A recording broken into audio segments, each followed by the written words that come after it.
Yes? It does offer you a fair bit of poke there as well, but it's a lot of dashy and a lot of Talia as an answer. Yeah, the dashes are really good. The mid lane. Yeah, this guy's pretty good at the Diego. He's pretty good at a lot. Whoa, there's the flash in. We saw Chovy do this yesterday. It's a decent seismic shove, but the flash is already down on Closer. And Faker looking to try and get out of there, but Ona's just going to grab the kill. That is a lot of damage from the turret, but Humbug, I don't think he's quite going to be able to buying some time, though, as Ona still on this. They have full information. There is a control ward in the back of this pit. Now Humbug looking to make his way in. No flash, remember, as the Weaver's Wall comes down, as that is just a steal, and Ona is just going to get wiped out. I'm not sure about that one. Yeah, a little greedy as there. Now Doran's in trouble as well, the Maiden. Is she going to be able to take him down? That's the question. Look at Morgan taking care of his Maiden. Absolutely beautiful stuff. Farm that has to be picked up from Guma, which means it's a free lane for Hype in the bottom side of the map. Keria? Going to connect here as Keria is going to find the flash, pushing Closer over. He's just going to flash his way out there. It's a great Cyclone here from Humbug, but no Heartbreaker available because Ona is just dead, and now it's Keria's turn to fall down. The seismic shove is flash. Gumayusi takes down the Talia, and now he's on the offensive. Oh, the taunt not quite able to work there as Hype finds the Make It Rain, and Faker is now in the wrong spot. Even the Morning Mist to grab a bit of an assist for Morgan. That was an unintentional rhyme, but we love to see it. The Bros now just going to augment their Ocean Dragon. Not necessarily consistent damage that you're going to have with this pick, and the oomph that you don't have with a pick like this Zero or the Aphelios is over here. Morgan. The Ghoulie Wall is just going to block out Doran completely, and now Morgan just trying to turn the fight onto Ona. And the hook going to come down to the mid lane as well. We are fighting everywhere. The Weaver's Wall brings Closer in as the culling going to be interrupted. Does nothing. Seismic shove pushes Guma back, but he's offering so much damage. Another double tap, and it was almost an anchor to the noggin, but instead the bullet takes him down. Guma caught here in the mid lane, in the play, and I mean, Doran's attempt to look for something there with Owner is blocked by the Ghoulie Wall. Owner's forced to use his Heartbreak. Yeah. And Bro has been that trap game as well for many teams. Oh yeah. Genji, D+ in the past. That's why they have the nickname Kingslayer. Well, there's an almost point-blank Weaver's Wall as the seismic shove just going to push him over the rocks. And he does get a taunt. Faker able to flash his way out, but Polu turns up and just takes out the Gargoyle. That's a third death here for Faker on this Galio, and he flashed as well. Man, this is starting to just be, we're getting close to the insurmountable lead level here for Bro. And remember, the Cole cashed in. It's a second kill for Hype. He picked up. He has the lead now as well, and Keria's in no man's land. Yeah, well, he's looking for an angle. Depth charge onto Gumayusi. His Ona now having to get out of this bullet time. He goes back in because the hook lands once again, and Polu just turns and takes down Ona. Now Gumayusi having to deal with Morgan, but the Ghoulie Wall traps him in. He has a dash and a flash. He's able to get himself out. The Morgan says, no, you are going down. The Ghoulies are gonna get him. Guma got ghoulied. Oh no, there's no worse way to go. Owner lost his flash. Somehow made it to the top 8 at Worlds after being a 7th place team or something like that in the LCK. Of course, DRX then did it better, but this was the year before.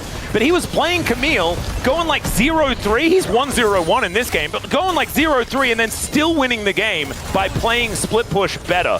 And he's doing it once again here on the Yark. Died, I guess, in replay, and then he printed against them here.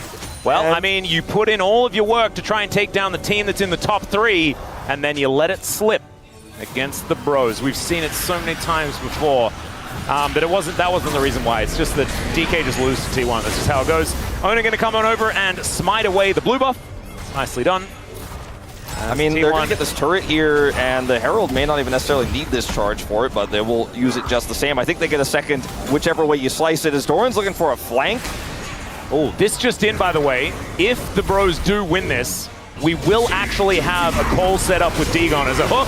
Going to connect it. There's the double knock up, the double shove as well, and Ona cannot do anything at all. Look at the position here from Polu as he's not even going down on these front lines as Morgan gets into the thick of things. Faker is going to get taken out. Another shove is going to connect as the health bars are low, but the Bros don't care. Doran able to get out of there with Gumayusi, but the rest of them are on the floor. He's able to follow up so brilliantly on this setup here for Humbug. Faker gets isolated, and it's just an easy cleanup, and Closer can follow up from so far away, and he says that's another dead cow. Closer's having difficult to punish here. Owner has his flash and ult back up, but Not going to be able to go in on this one. Too risky for Guma to dash through to try to punish. Hanbok going in though. Yeah, speaking of dashing through, Doran is going to be the one engaged on another seismic shove, going to connect this time. Carrier going to deliver a gargoyle to this fight. No knockups to come in though, and the bullet time doing a lot of work. Carrier going to have to flash away. Hanbok going to get knocked up though. Now it could be the turnaround as Hanbok going to get taken down. Gumyushi getting that kill is actually so huge as well, but he's now trapped in the ghoulie wall.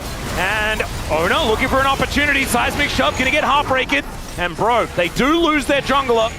They don't lose anyone else. However, T1, they keep everyone alive. I mean, there's no jungler for this Infernal Soul, so T1 are interested in committing to this. Doran goes back, TP's back in at full health. They don't have vision, but they have the numbers advantage, and they think that's going to be enough.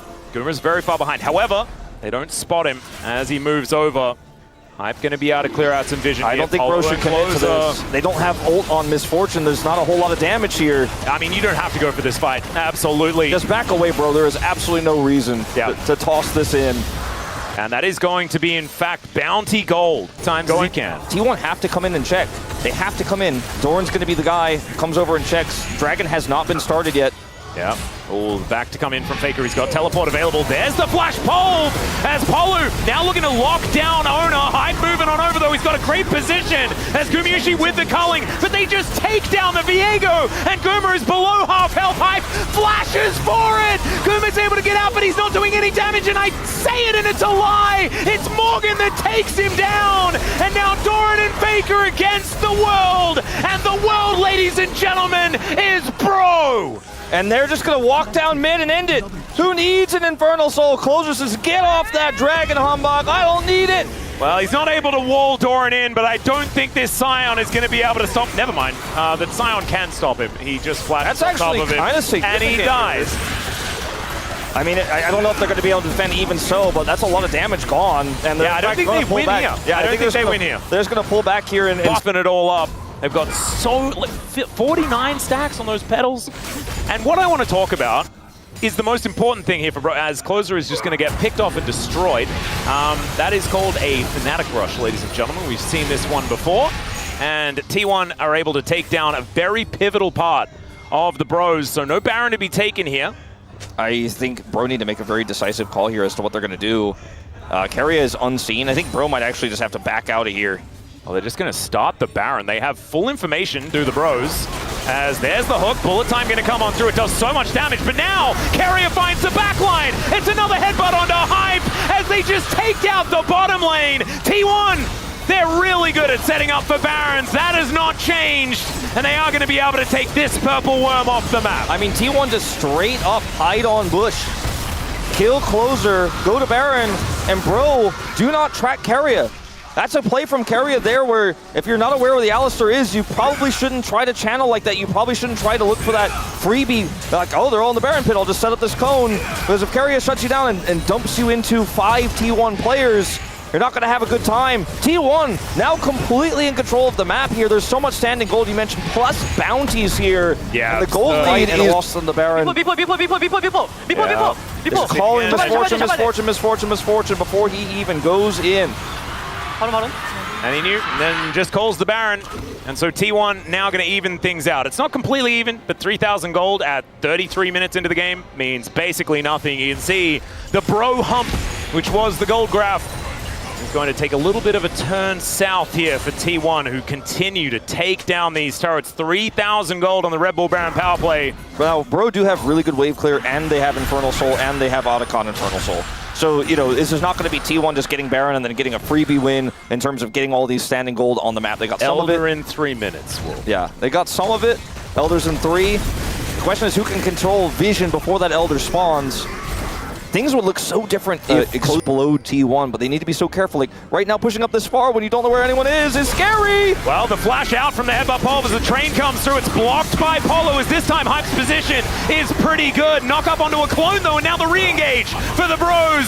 Seismic shove goes wide, but Doran's health bar is getting destroyed. And now Morgan looking to put up a ghoulie wall to stop T1's advance. Closer finds another seismic shove. Here, the knockup Cyclone onto 3. Faker goes golden, but that's another follow-up on the CC. Doran staying alive, but it's the Viego starting to get some resets, and Faker looks for some knockups. The bullet time is gorgeous from Hype and the Bros, I think, have done it. Man, Hype was so patient, held it for the pristine moment, and it's only the GOAT left alive, and I think the only pleasure he'll have is watching his Nexus explode. Yeah, the GOAT may bleed, but I don't think he can stop this push. Hype coming in, level 18, 4 items on the Misfortune.